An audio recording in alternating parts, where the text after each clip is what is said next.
La palabra con nosotras, con nosotros. Una reflexión de la palabra cotidiana en diálogo con el acontecer de la comunidad universitaria.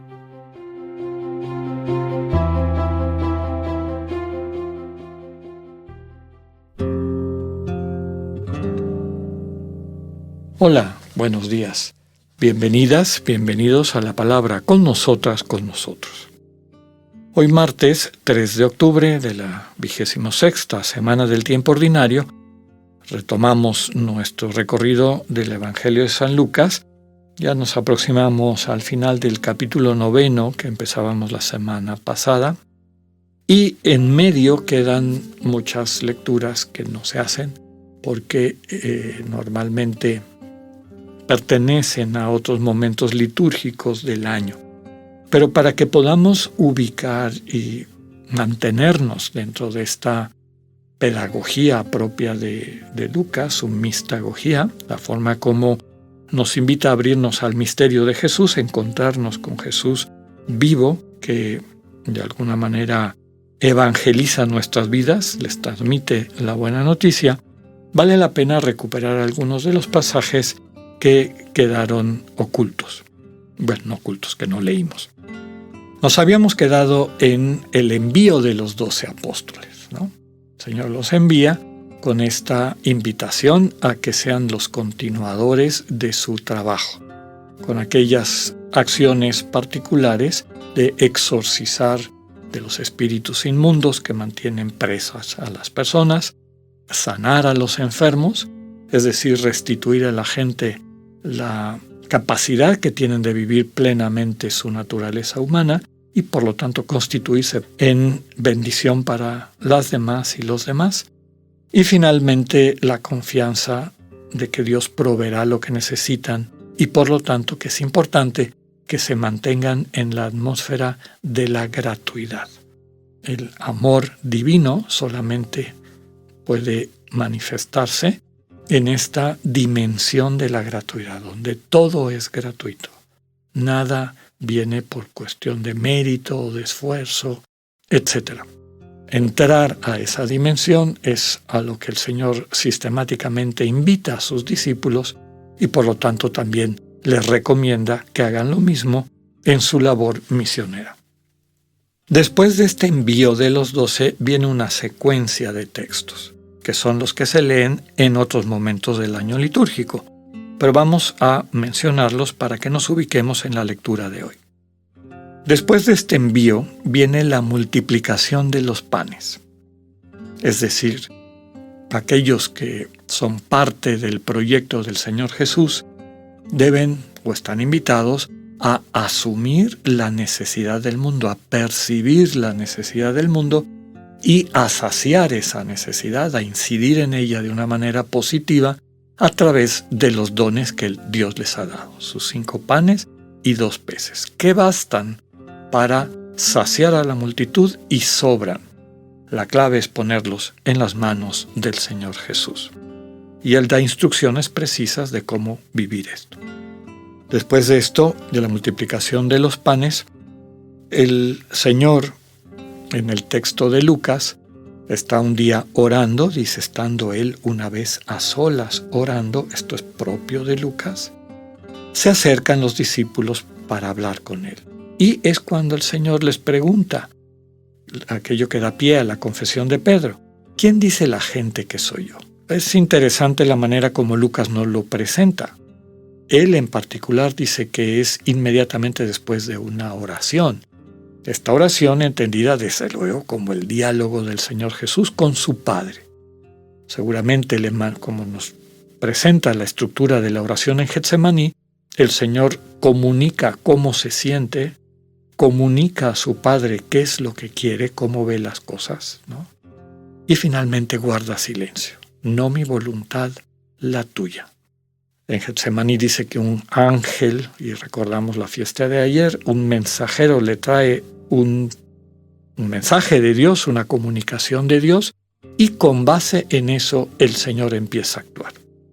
En ese contexto podemos entender cómo invita a los apóstoles a que se comprometan. ¿Cómo me ven ustedes a mí? ¿Quién soy yo para ustedes? Pedro lo reconoce como el Mesías.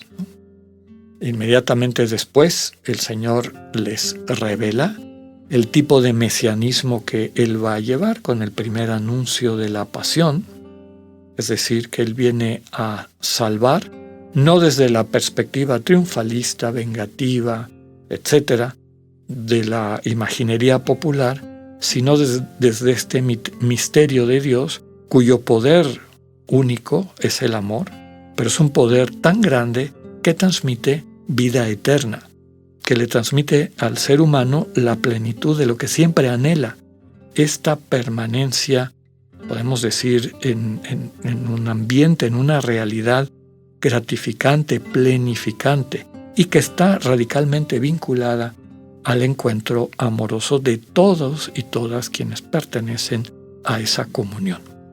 Bueno, el Señor va a amar hasta el extremo, es lo que está manifestándoles. Después de eso vienen las condiciones del seguimiento, o sea, aprendan de mí, síganme, vean cómo doy vida yo, ustedes están llamados a dar vida de la misma manera. Luego viene una secuencia, hay que subrayar, antes, que en Lucas Pedro no trata de disuadir a Jesús y por lo tanto no regaña el Señor a Pedro, pero sí viene este pasaje de las exigencias del seguimiento, ¿no? Bien, luego está la transfiguración. Después, que ya hemos comentado extensamente, el Señor sana al epiléptico y subraya que la única manera de hacer eso es tener interiormente la disposición para dar vida. Este demonio solamente es expulsado por oración, por ayuno, por comunión con Dios. Y después viene un relato de un exorcista anónimo, alguien que está sanando, está sacando demonios en nombre de Jesús, pero no es parte del grupo y lo quieren regañar los discípulos. El Señor les dice que no lo molesten, quien no está contra ustedes está con ustedes. Finalmente llegamos a nuestra lectura de hoy, versículos 51 al 56. Cuando ya se acercaba el tiempo que tenía que salir de este mundo, Jesús tomó la firme determinación de emprender el viaje a Jerusalén. Envió mensajeros por delante y ellos fueron a una aldea de Samaria para conseguirle alojamiento, pero los samaritanos no quisieron recibirlo, porque supieron que iba a Jerusalén. Ante esta negativa, sus discípulos Santiago y Juan le dijeron: «Señor, ¿quieres que hagamos bajar fuego del cielo para que acabe con ellos?» Pero Jesús se volvió hacia ellos y los reprendió. Después se fueron a otra aldea. Palabra del Señor. En realidad, este pequeño pasaje es un parteaguas en el Evangelio de Lucas, porque ahora empieza un segmento que es la subida a Jerusalén. Una vez que el Señor percibe qué es lo que su Padre le pide, esta invitación a llevar al centro de la piedad judía, de la tradición judía, etc. Esta, por un lado, anuncio y denuncia de una pseudo religión y la invitación a abrirse a la verdadera religión del encuentro con el Dios vivo, pues el Señor toma esta decisión y de ahora en adelante todas las lecturas están en ese contexto del camino de Jesús hacia Jerusalén. Era natural atravesar Samaria, y como ustedes saben, Samaria era un territorio hostil al pueblo judío, era una hostilidad mutua. En el fondo lo que está subrayando el texto es que Jesús va a empezar un proceso de despojo, ¿no? Se va quedando solo. Ya no hay multitudes que lo siguen, inclusive en una aldea pequeña le niegan la entrada. Este despojo va a ir creciendo y creciendo y creciendo hasta llegar a su plenitud en la cruz. Implica, desde luego, asumir lo que eso significa para muchas personas que viven en esa situación, pero también implica el ejercicio radical de la confianza y referencia a Dios. Va actuando, va convirtiendo en vida esos criterios que ya les anunció a los discípulos, de que Dios salva a través del servicio, de la entrega, de la renuncia, finalmente de la solidaridad que asume las consecuencias del mal sobre sí. Acompañemos al Señor por este camino hacia Jerusalén. Que tengan un buen día, Dios con ustedes.